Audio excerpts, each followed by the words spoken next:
टिंकी बेटा, ओ टिंकी बेटा, અહીંયા તો જરા. એ આવી બાપુ. બોલો બાપુ. બેટા મારો આ હોકો ભરી લાઈને ને સાંભળ, તમાકુ અંદર થોડી વધારે નાખજે હો.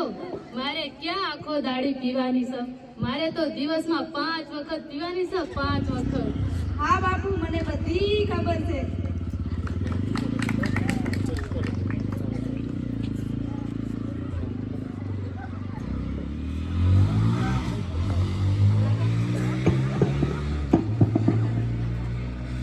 લ્યો બાપુ, હવે બેઠા બેઠા પીવો.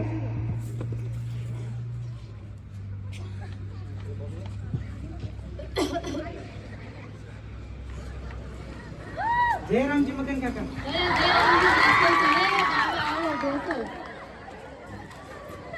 ટિંકી બેટા, માસ્ટર સાહેબ માટે પાણી લાય તો. હા બાપુ, લાવો.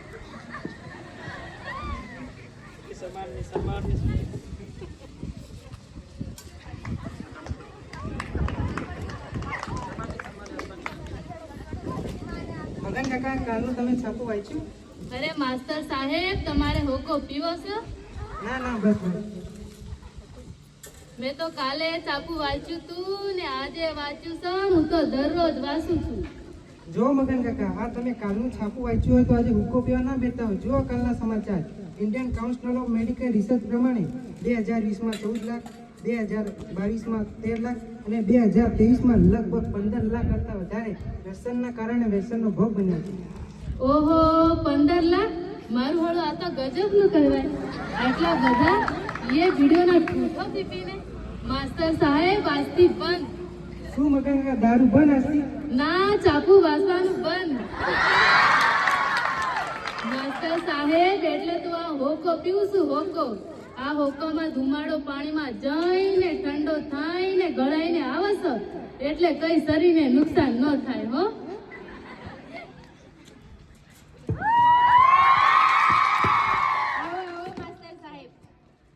તમે શું કહેતા હતા? મેં રસોડામાં રહીને સાંભળ્યું છે, આમ કઈ ધુમાડો પાણીમાં ઠંડો થઈને ના આવે. નકર આ હોકો પીને તમને નસો ચમ ન આવે છે? આખો દાડો ગટુડું ગટુડું કયા કરશે? એમાં કાકીની વાત સાચી હો.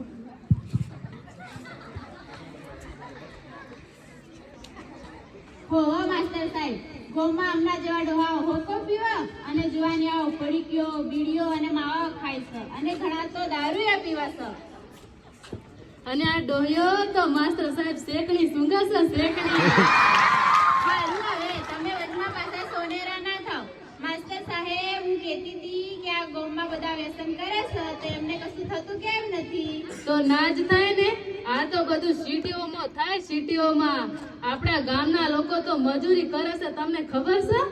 ઓ વાહ, ગામના લોકો મજૂરી કરે અને તમારા જેવા ડોહા ખાટલા તોડે અને બાઈક લઈને ફૂલ ફૂલ કર્યા કરે. ગામમાં ગરીનો તો કઈ હક જ નથી. જો કાકા કાકી, વ્યસનની અસર બધાને થઈ રહ્યું છે. એવું કે ગામડાના કે શહેરના એવું ના. એવા ગામના લોકો બીપી, ઉધરસ, શરદી ખાંસી અને મોટા ભયાનક રોગો જેવાથી પીડાતા હોય છે. અને આજના યુવાઓ બીડી, સિગારેટ અને દારૂ પીવાથી નાની ઉંમરે મૃત્યુ પામે છે, જેથી નાની ઉંમરની સ્ત્રીઓ વિધવા બને છે. વ્યસન જીવનને બરબાદ કરે છે અને મનને બેચેન અને કમજોર બનાવે છે. અને ગામમાં ઝઘડો થવાનું કારણ પણ વ્યસન જ છે. ઓ વાહ, ગામમાં પેલો પ્રવીણ્યો, અનિલ્યો અને રમેશયો માસ્ટર સાહેબ, તમે અમારા ડોહાની હોકો અને પોટલી છોડાવો તો તમારી બહુ મહેરબાની હો. જો કાકા કાકી, વ્યસનથી જીવન બરબાદ થાય છે અને જો કોઈ દેવદીપ આવીને વ્યસનને છોડાવે તો તેનું જીવન સુધરી જાય છે. હું તમને એક સત્ય ઘટના સમજાવું. એક રવિરાજ નામનો ધનવાન બાપનો એકનો એક છોકરો હતો. ભણવામાં ખૂબ જ હોશિયાર અને મોટો થઈને તેના પિતાજીનો કારોબાર સંભાળતો. તે સમય દરમિયાન અમુક વ્યસની મિત્રનો સોબત લાગ્યો.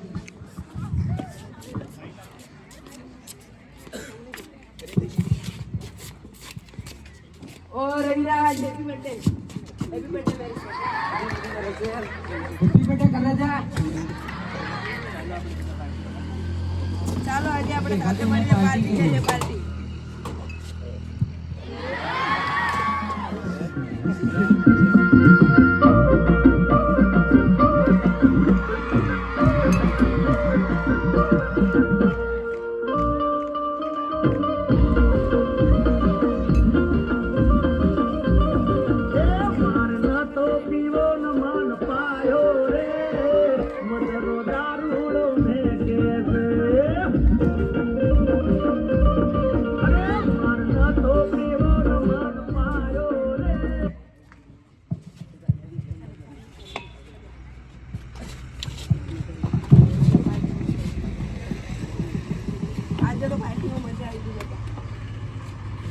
આજે તો બહુ મજા કરી. ધીરે ધીરે ગુટખા સિગારેટ અને દારૂ પીવાથી તેનો વ્યવહાર બદલાવા લાગ્યો. ધંધામાં ધ્યાન ના આપવું અને ઘરમાં પત્ની અને બાળકો સાથે દુર્વ્યવહાર કરીને ઘરને નરક બનાવી દીધું.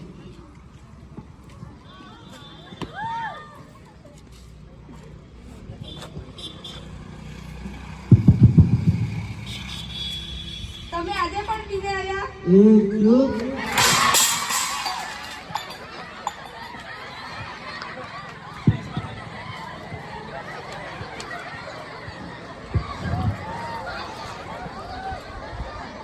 એક દિવસ રવિરાજ તેની ઓફિસમાં બેહાલ સ્થિતિમાં બેઠો હતો ત્યારે તેનો બાળપણનો મિત્ર પાર્થ તેને મળવા આવે છે.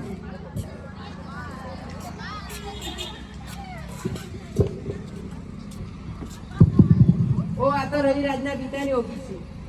ચાલો રવિ હોય તો હું એને મળતો જો. નાનપણમાં રવિ સાથે અહીંયા આવતો જતો. રવિરાજ કોણ? તારો બાળપણનો મિત્ર પાર્થ. પાર્થ મારા મિત્ર તું અહીંયા? હા, મેં તારા વિશે સાંભળ્યું એટલે હું તરત જ તને મળવા આવ્યો છું. ત્યાં કેવી હાલત કરી છે આ વ્યસનના કારણે. હું તને આ વ્યસનની જાળમાંથી અવશ્ય મુક્ત કરાવીશ, કારણ કે મારી દશા તારા કરતાં પણ બહુ ખરાબ થઈ ગઈ હતી. મેં આજે મારા બધા જ વ્યસનો જોડી દીધા. આજે હું બહુ ખુશ છું. મિત્ર પાર્થ, તે કેવી રીતે વ્યસનથી છૂટ્યો? મને પણ જલ્દી રસ્તો બતાવ, હું બંધ થઈ ગયો છું. ધાર્મિક સંસ્થાઓમાં વ્યસનનો દાન કરવાથી આપણે વ્યસન છોડી શકીએ છીએ. શું વાત કરે છે? વ્યસનનું દાન કરવાથી વ્યસન છોડી શકાય છે? હા, આ મારો પોતાનો અનુભવ છે.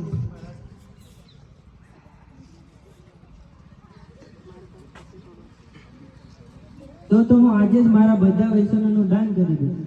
ચાલ તો આપણે વ્યસનનું દાન કરવા જઈએ. તારા સદનસીબના કારણે આજે આપણા ગામમાં રથ આવ્યો છે, જેમાં અમુક દેવદૂતો વ્યસનનું દાન લઈ રહ્યા છે. ક્યાં છે એ દેવદૂત?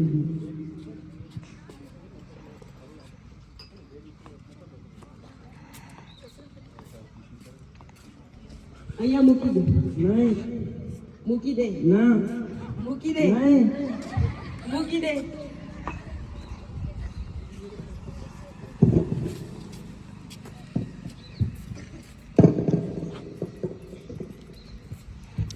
જોયું મગન કાકા, રવિરાજની જિંદગી કેવી ખુશખુશાલ બની ગઈ.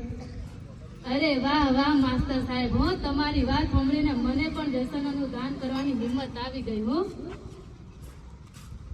આજથી પોટલી બંધ. માસ્ટર સાહેબ, આજથી મારી શીખણી બંધ. પણ અમારા ડોહાનો કઈ ભરવો નહીં હો. અલી ડોહી, તને મારા પણ આટલો ભરોસો નહીં. હું તો આ હોકો એટલા માટે પીતો હતો કેમ કે મને ખબર નહોતી કે આનાથી શરીરને નુકસાન થાય છે. હો હવે નહીં પીવું. હા રૂવા. ચાલ હેન્ડ, હવે આપણે આ હોકાનું દાન કરી આવીએ.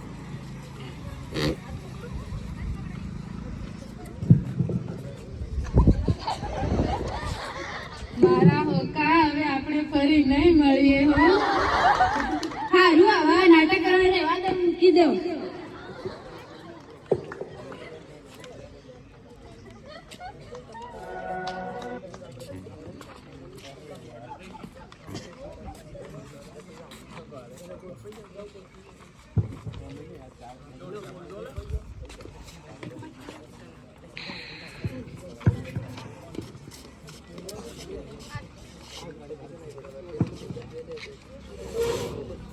આપણે સૌ સાથે મળીને મળીને વ્યસનનું દાન કરીએ.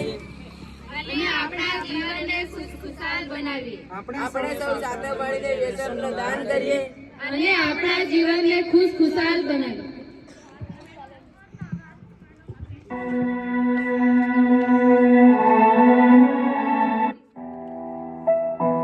लुट रहा ये चमन अपना वतन आंखों से अपने संकल्प बोल के हम तो निकल पड़े हर द्वार खोल के गगन कहे विजयी